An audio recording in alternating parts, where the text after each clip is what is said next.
My name is Willow, and growing up I loved seeing honeybees in my backyard garden. But now as a student in the buzzing city of Washington, D.C., I see more streets and cars than trees and flowers, which had me wondering, how can the bees thrive here? So now I'm on a journey to discover how the urban lifestyle of humans affects bee populations nearby, and I want to know how humans can help. According to a recent study from the University of Michigan, as urbanization increases, species that nest in the ground have fewer females, which deeply threatens the honeybee population. Beekeepers in the United States lost an estimated 45.5% of their managed honeybee colonies last year, according to the Bee Informed Partnership. This is no small problem. Without honeybees, plants can't thrive, and without plants capturing carbon dioxide, human-driven climate change will only worsen. So what can we do?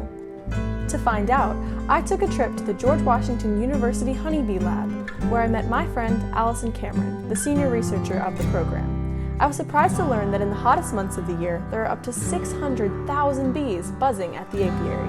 GW Honeybee Research Lab in Apiary is focused on researching different things about honeybees, and that can go from understanding what parasites could affect them or what pesticides could affect them, or anywhere in between. Trying to understand more about the species is super important. Allison taught me all about how rural versus urbanized settings offer different food sources to local bee populations. More of a rural setting, they have a lot more access to different food sources that would be more natural to their diet of nectar and pollen. But in an urban environment, they don't really have that access. We have a lot of streets, we have a lot of coverage, we don't have a lot of vegetation that's natural to its particular environment. But we do have a lot of landscaping, and that could be particularly because we're on a college campus, but urban bees are going to face different challenges than those that have access to more of what their natural food source is. Everyday people can be very conscious about how they dispose of their trash, since it seems that honeybees are going to go to human food for their sugar sources if they don't have access to naturally flowering plants. Another thing that we could do is make sure that we have a lot more urban